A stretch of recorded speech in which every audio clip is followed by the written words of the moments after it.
Hello dears, welcome to thunder kitchen recipes. രാവിലത്തെ ഭക്ഷണം എപ്പോഴും ഹെൽത്തി ആയിരിക്കണം. വിറ്റമിൻസും മിനറൽസും പ്രോട്ടീനും ഫൈബറും ആൻറ്റി ഓക്സിഡൻസും ഒക്കെ അടങ്ങിയ ഒരു ഭക്ഷണമായിരിക്കണം രാവിലെ കഴിക്കേണ്ടത്. ഞാൻ ഇന്നൊരു ഹെൽത്തി ബ്രേക്ക്ഫാസ്റ്റാണ് ഷെയർ ചെയ്യുന്നത്. ഇന്നത്തെ ബ്രേക്ക്ഫാസ്റ്റിൽ ഇതെല്ലാം ഉൾപ്പെട്ടതാണ്. ഇന്നത്തെ മെനുവിൽ സ്പെഷ്യലായിട്ടുള്ളത് എഗ്ഗ് ബജ്ജിയാണ്. ഞാനൊരു പ്രത്യേക രീതിയിലാണ് ഈ എഗ്ഗ് ബജ്ജി ഉണ്ടാക്കിയിരിക്കുന്നത്. പിന്നെ ധാരാളം ഫൈബർ അടങ്ങിയ ഏത്തപ്പഴം പുഴുങ്ങിയതുണ്ട്. 2 പേർക്ക് വേണ്ടിയുള്ള ഒരു മീലാണ് ഞാനിപ്പോൾ റെഡിയാക്കിയിരിക്കുന്നത്. ഇതിൽ എഗ്ഗ് ബജ്ജി എങ്ങനെയാണ് തയ്യാറാക്കിയിരിക്കുന്നതെന്ന് നോക്കാം. എഗ്ഗ് ബജ്ജിക്ക് വേണ്ട കവറിങ് ഉണ്ടാക്കാൻ ഞാൻ കുതിർത്തിയ കടലയാണ് എടുത്തിരിക്കുന്നത്. 1 കപ്പ് കടല ഒരു മിക്സിയുടെ ജാറിലേക്ക് ഇട്ടിട്ട് നല്ലതുപോലെ ഒന്ന് പൊടിച്ചെടുക്കണം. വെള്ളം ചേർക്കാതെ നന്നായിട്ട് ഒന്ന് അരച്ചെടുക്കുകയാണ് വേണ്ടത്. നമുക്ക് ചമ്മന്തിപ്പൊടിയൊക്കെ ഉണ്ടാക്കുന്നത് പോലെ നല്ലതുപോലെ അരച്ചെടുക്കണം. ഒറ്റയടിക്ക് ഇതുപോലെ നമുക്ക് അരഞ്ഞു കിട്ടില്ല. ഓരോ പ്രാവശ്യം അടിച്ചിട്ടും ഈ സൈഡിൽ നിന്നൊക്കെ വടിച്ച് ഇട്ടിട്ട് വീണ്ടും വീണ്ടും ഒരു 4-5 പ്രാവശ്യം അടിക്കുമ്പോൾ ഇതുപോലെ ആയി കിട്ടും. ഇതുപോലെയാണ് നമുക്ക് ഈ കടല പൊടിച്ചെടുക്കേണ്ടത്. ഇത് നമുക്കൊരു പാത്രത്തിലേക്ക് മാറ്റാം. ഈ ബാറ്ററിൽ ഒരു തരം പൊടിയും നമ്മൾ ഉപയോഗിക്കുന്നില്ല. അരിപ്പൊടിയോ ഗോതമ്പൊടിയോ അതുപോലെ കടലപ്പൊടിയോ ഒന്നും ഉപയോഗിക്കുന്നില്ല. ഈ കടല അരച്ചാണ് നമ്മൾ ഈ എഗ്ഗ് ബജ്ജി ഉണ്ടാക്കിയിരിക്കുന്നത്. ഇതിലേക്ക് നമുക്ക് കുറച്ച് ഇൻഗ്രീഡിയൻസ് ചേർക്കാനുണ്ട്. 1 ടീസ്പൂൺ പൊടിയായി അരിഞ്ഞ സവാള ചേർക്കാം. സവാള കൂടുതൽ ചേർക്കരുത്, അതിൽ നിന്നും വെള്ളം ഇറങ്ങും. അപ്പോൾ നമ്മളുടെ ബാറ്റർ ലൂസായി പോവും. എരിവിന് വേണ്ടി 1 പച്ചമുളക് പൊടിയായി ചോപ്പ് ചെയ്ത് ചേർക്കാം. നിങ്ങൾക്ക് കൂടുതൽ വേണമെങ്കിൽ കൂടുതൽ ചേർക്കാം.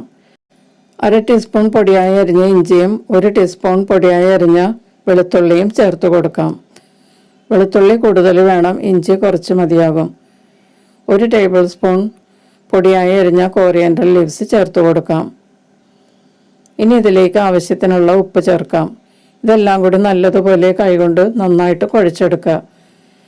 ഇൻഗ്രീഡിയൻസ് എല്ലാം എല്ലാ ഭാഗത്തും ആകത്തക്ക വിധം നല്ലതുപോലെ കുഴച്ചെടുക്കാം. ഇതിലേക്ക് മഞ്ഞൾപ്പൊടിയോ മുളക് പൊടിയോ ഒന്നും ചേർക്കുന്നില്ല. ഇത് മാത്രമാണ് നമ്മൾ ഇതിലേക്ക് ചേർക്കുന്നത്. ഈ കുഴച്ച മാവ് 4 ഉരുളകളാക്കി മാറ്റാം.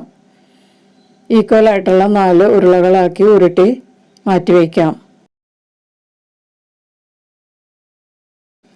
ഇനി നമുക്ക് പുഴുങ്ങിയ മുട്ടയാണ് വേണ്ടത്. 2 മുട്ട ഞാൻ എടുത്തിട്ടുണ്ട്. 2ഉം പകുതിയായി കട്ട് ചെയ്ത് വെച്ചിട്ടുണ്ട്. ഇനി നമ്മൾ ഉരുട്ടി വെച്ചിരിക്കുന്ന ഓരോ ഉരുളയും എടുത്തിട്ട് പുഴുങ്ങിയ മുട്ടയുടെ ഓരോ പകുതിയും വെച്ച് നന്നായിട്ട് പൊതിഞ്ഞെടുക്കണം. കൈവെള്ളയിൽ വെച്ച് നല്ലതുപോലെ പരത്തിയതിന് ശേഷം മുട്ട എടുത്ത് വെച്ചിട്ട് നല്ലതുപോലെ കവർ ചെയ്തെടുക്കുക. ഇത് വിട്ടുപോയാലും നമുക്ക് കൈകൊണ്ട് കൂട്ടി പ്രസ് ചെയ്തെടുത്താൽ നന്നായിട്ട് ഉരുട്ടിയെടുക്കാൻ പറ്റും. മുട്ടയുടെ ഭാഗം പുറത്ത് കാണാതിരിക്കാൻ പ്രത്യേകം ശ്രദ്ധിക്കണം. എല്ലാ ഭാഗത്തും മാവ് ഒരുപോലെ വരത്തക്ക വിധം നല്ലതുപോലെ കവർ ചെയ്തെടുക്കാം. ഇപ്പോൾ ആദ്യത്തെ ഒരെണ്ണം റെഡി ആയിട്ടുണ്ട്. നമുക്കിത് പാത്രത്തിലേക്ക് വെക്കാം. ഇതുപോലെ ബാക്കിയുള്ളതും നമുക്ക് കവർ ചെയ്തെടുക്കാം. ഇപ്പോൾ എഗ്ഗ് സ്റ്റഫ് ചെയ്തത് റെഡി ആയിട്ടുണ്ട്. ഇനി നല്ലതുപോലെ ചൂടായ എണ്ണയിലേക്ക് ഇട്ട് വറുത്തെടുക്കാം. ഞാനിവിടെ റൈസ് ബ്രാൻ കുക്കിംഗ് ഓയിലും കോക്കനട്ട് ഓയിലും 2ഉം കൂടി മിക്സ് ചെയ്താണ് നന്നായിട്ട് ചൂടാക്കിയിട്ടിരുന്നത്. ഇതിലേക്ക് ഓരോ ഉരുളയും ഇട്ട് മീഡിയം ഹീറ്റിൽ ഫ്രൈ ചെയ്തെടുക്കാം. ഒരു സൈഡ് മുരിഞ്ഞ് കഴിയുമ്പോൾ നമുക്ക് തിരിച്ചിട്ട് ഗോൾഡൻ യെല്ലോ കളർ ആകുന്നത് വരെ ഫ്രൈ ചെയ്യാം. മീഡിയം ഹീറ്റിൽ വേണം ഫ്രൈ ചെയ്യാൻ. ഹൈ ഫ്ലെയിമിൽ വെച്ചാൽ ഇത് പെട്ടെന്ന് കരിഞ്ഞു പോകും. ഇപ്പോൾ നമ്മുടെ എഗ്ഗ് ബജ്ജി റെഡി ആയിട്ടുണ്ട്. നല്ല ടേസ്റ്റ് ആയിട്ടുള്ള ഒരു എഗ്ഗ് ബജ്ജിയാണിത്. പുറം നല്ല ക്രിസ്പിയാണ്, ഉള്ളു നല്ല സോഫ്റ്റുമായിരിക്കും. നമുക്കിതൊരു പാത്രത്തിലേക്ക് മാറ്റാം.